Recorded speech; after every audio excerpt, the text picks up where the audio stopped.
You won't believe it. Obsidian wields dual swords like in a VR game, and call 9 helpless before him. The Wanderer seized the chance, unleashing a thunderous move, barely avoiding a one-hit KO. But then Obsidian launched a bunch of rockets, and the Wanderer was dodging for his life, only to realize that the plane in the second tunnel got blown to bits. Talk about air warfare. He rushed towards the out-of-control plane, but was just a moment too late, almost able to save his beloved sister. Just then, the other 3 Mitch rushed in for support. Obsidian sensed the trouble and instantly thought, time to run. The Wanderer followed closely, only to be ambushed by Obsidian in Antarctica, which instantly made his mood plummet. Luckily, his armor was tough enough, and he fought back fiercely, sending Obsidian soaring as they once again got into an epic kitchen brawl. They rolled from an icy ball into the depths, then burst through the ice layer. Obsidian clearly wasn't ready to end this party anytime soon. Suddenly, the Wanderer broke ice with a punch, like an ice bath. Obsidian thought he fled, but faced an underwater ambush. An underwater torpedo shot to the surface, instantly blasting Obsidian into the sea. No more calm waters for him. The Wanderer seized the chance and blasted Obsidian away with the plasma cannon, moving faster than you can plug in a socket. Finally, he punched out Obsidian's core, seemingly avenging Arcue, but wait. When they opened Obsidian's cockpit, they were stunned to find inside a Transformer's head. After Dr. Fen Chaos dissection, they found out that the brain was a custom edition. Surprisingly, someone has been secretly funding the aliens' comeback. Just then, less soldier groups drones thundered, ready to attack fiercely.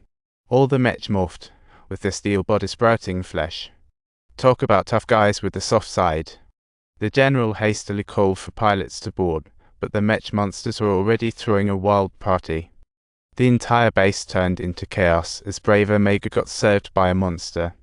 Even the general was obliterated in the monster bombardment. Such a tragic sacrifice. Finkei stormed less soldiers' company for help, only to discover the mastermind was his old buddy, Dr.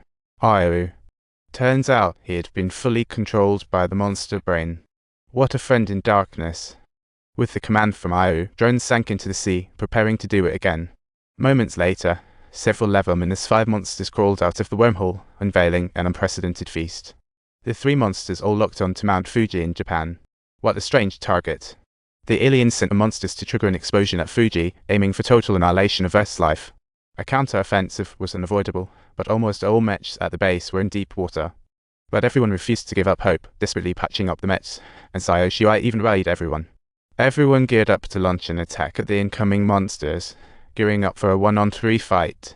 After successfully patching up 4 mechs, the pilots swiftly took their positions, ready to engage in battle with full motivation and no slack. Monsters raced toward Mount Fuji as the mech hunters parachuted in, ready to save the world. The 3 Leverminus 5 monsters barreled toward them as the mech hunters quickly launched their assault on Mount Fuji. They consisted of the upgraded Wanderer, the brave Defender, and Blade Athena, charging into the battle. Athena, the fastest, unsheathed her dual swords, slashing through the monster's defenses. Next, she delivered a flying kick, sending the monster flying 100 meters away, like she was playing a flying kick game. The Wanderer didn't back down either and threw a heavy punch at the Thunder Beast, but it surprisingly hit back. That's when they realized the Thunder Beast's face was practically a rebound wall for their attacks. Passive defense became the norm as the Wanderer began yanking surrounding buildings to slow down the enemy's advance. Not worried at all, little guys, don't mind. Let's keep breaking stuff. But another monster seized the chance to shoot poisonous thorns, interrupting her output. The guerrilla rushed in for rescue, taking control of the turret to unleash firepower.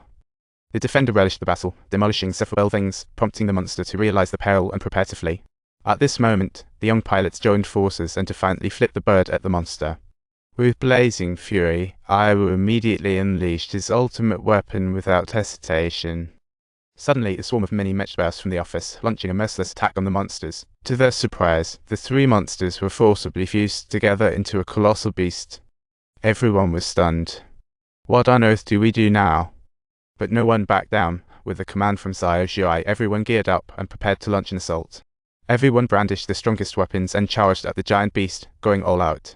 But in the end, the final wave of attack sent all 4 mechs flying, losing face for real.